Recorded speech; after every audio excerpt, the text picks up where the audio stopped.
So more recently, there's been some really interesting science that has come out around the health benefits of running and its implications on longevity of health span as well as lifespan. So a seminal article that kind of summarized a lot of previous work was this article titled "Running as a Key Lifestyle Medicine for Longevity." And the sentiment here is running for your life, literally. So running is a vigorous form of exercise. The benefits that it has, if we categorize these into four main pillars, we have cardiovascular, metabolic, musculoskeletal, and neuropsychiatric. So under each category, you can see the mechanisms by which running and or physical vigorous activity benefits each system. For cardiovascular, it increases cardiorespiratory fitness, decreases resting heart rate, as well as blood pressure. Whereas metabolically, it increases plasma glucose uptake and regulation, increases insulin sensitivity, increases HDL cholesterol, decreases triglycerides, percent body fat, as well as waist girth.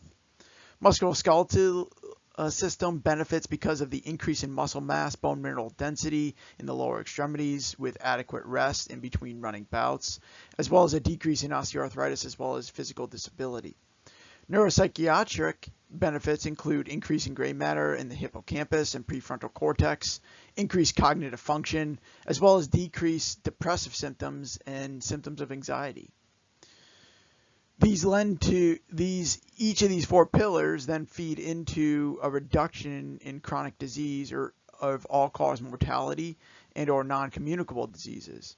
These include coronary heart disease, stroke, hypertension in the cardiovascular realm, type 2 diabetes, hyperlipidemia, and obesity in the metabolic. For the musculoskeletal system, it helps to fend off osteoporosis, sarcopenia, as well as frailty. And then neuropsychiatric, this not only induces an overall sense of well-being, but reduces Alzheimer's disease risk, some psychiatric conditions, as well as depression and anxiety previously described.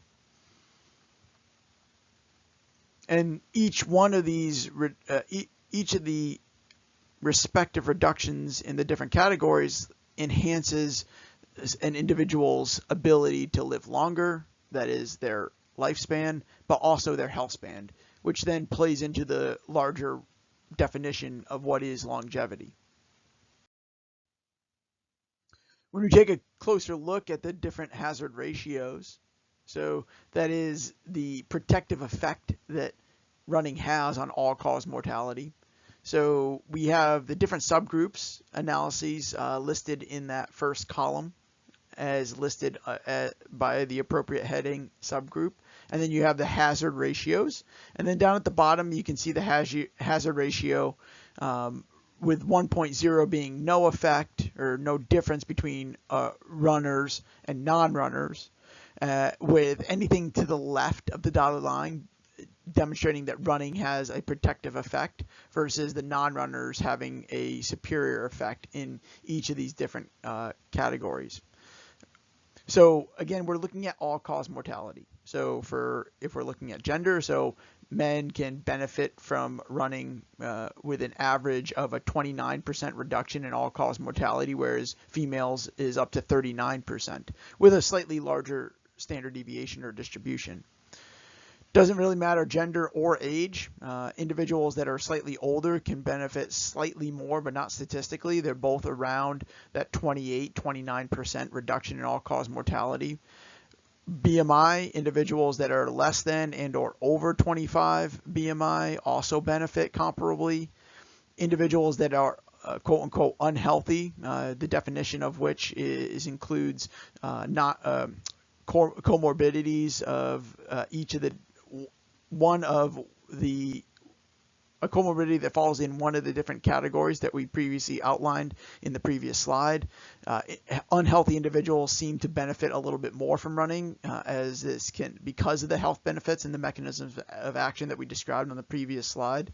Healthy individuals, that is, also benefit, right? And this is an 18% reduction. Even if you are healthy, though, if you're healthy and you run, you have further increase in a further protective effect in your all-cause mortality. Whether you smoke or non-smokers, again, if you're a smoker and you run, you have a more protective effect against all-cause mortality than if you're just a non-smoker and you run, but you still have a benefit, specifically up to 27%. 23% reduction in all-cause mortality. Same with it, whether you're regularly taking in alcohol, that being heavy or non-heavy. This is by survey and self-report of heavy versus non-heavy. And then overall, when we, the take-home message here is that 30 to 40% reduction in all-cause mortality in runners versus non-runners, 45 to 70% reduction in cardiovascular disease mortality specifically, and 30 to 50% reduction in cancer mortality in the groups, in individuals that run versus non-runners. And this protective effect shows to be consistent across age, sex, as well as lifestyle. On the y-axis here, you're looking at population attributable fraction. So what is that? That simply means that if you take each one of these different variables that are listed across the x-axis, that is a percent in the values in the bars of the histogram indicate an increased percent risk in each of the two categories that we're looking at, which is all-cause mortality and cardiovascular death. Death due to cardiovascular disease. So let's take the first column, for instance. So non-runners. So non-runners versus runners. So not running puts you at a 16% increase in all-cause mortality compared to those that do run, as well as the cardiovascular disease mortality. So there's a 25% increase in your cardiovascular risk of dying of cardiovascular disease if you're a non-runner compared to a runner, which is really surprising when you look at these stats relative to these other conditions. So it's actually, if we look here, so smoking versus non-smokers. So smokers are at 11 to 12% increased risk of all-cause mortality and mortality related to cardiovascular disease, respectively.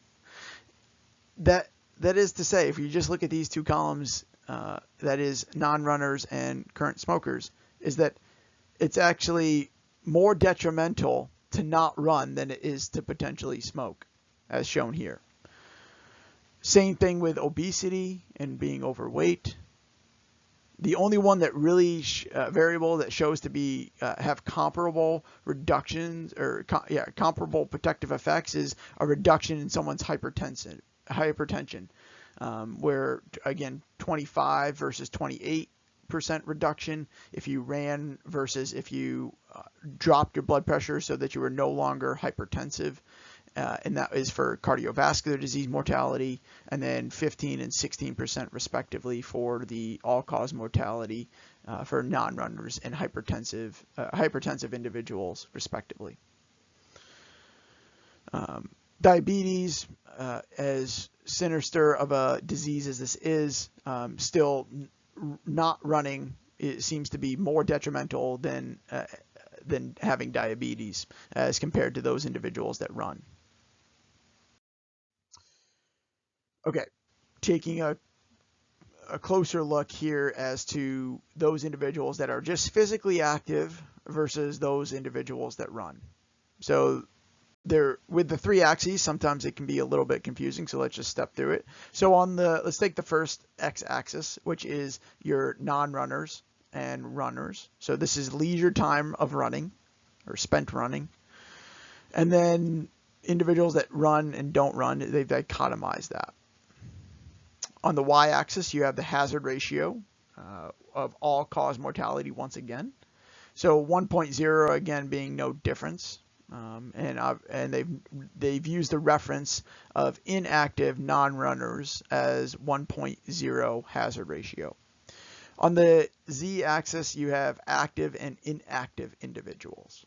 Right? So there's four categories. You have non-runners who are active as well as inactive, and then you have runners who are active in addition to running and who are otherwise inactive besides for their running.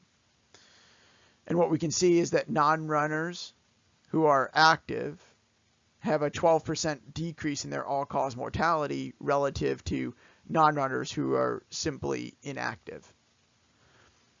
Individuals who are runners and are only runners and don't have any other form of physical activity, they have a 30% reduction in all-cause mortality.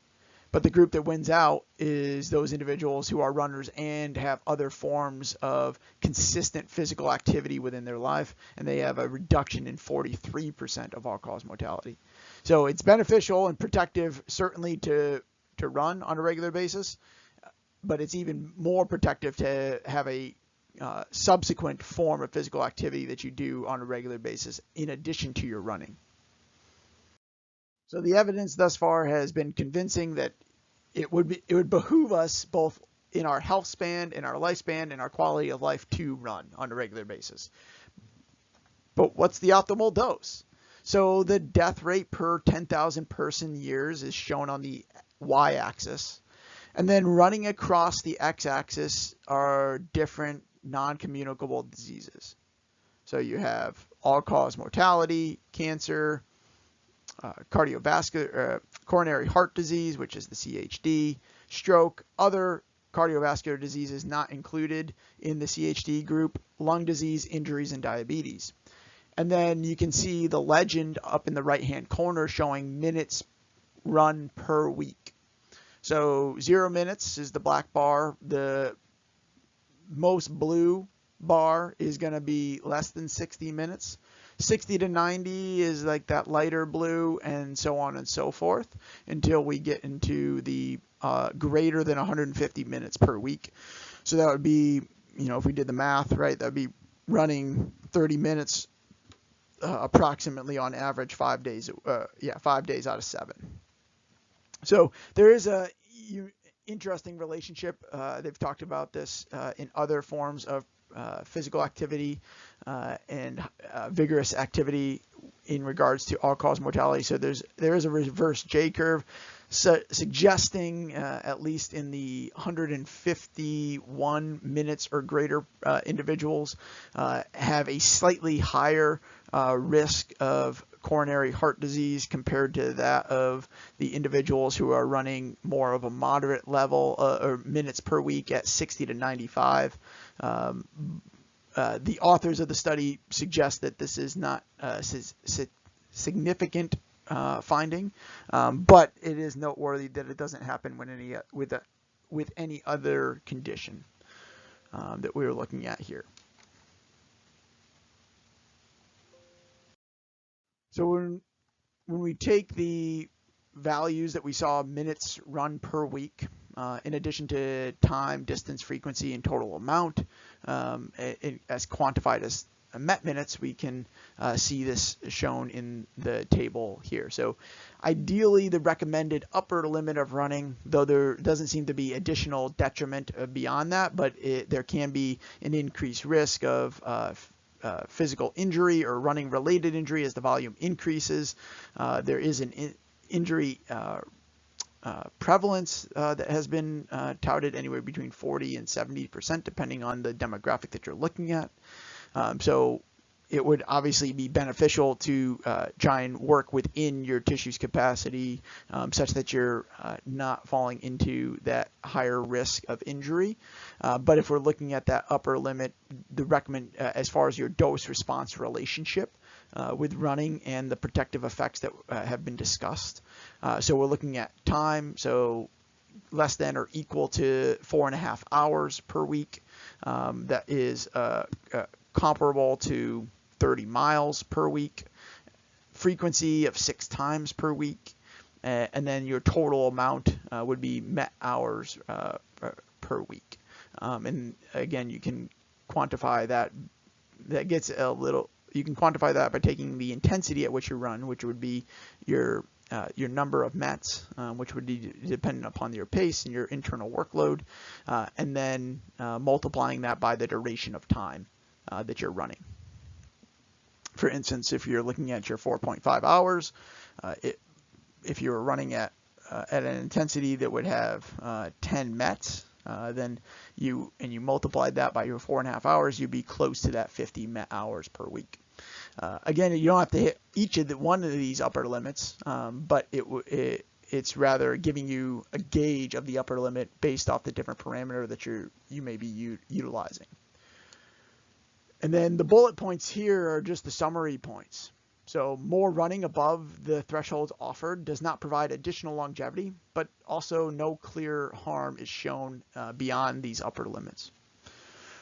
Runners live approximately 3 years longer than non-runners after adjusting for age, sex, smoking, BMI, as well as comorbidities. Net life gained remains substantial after accounting for the time spent running. That is, if you do the math and you equate for the time spent running, is that 1 hour of running per week equals approximately 7 hours of extended life. No definitive harm with higher amounts, as alluded to earlier. However, as I mentioned, there is a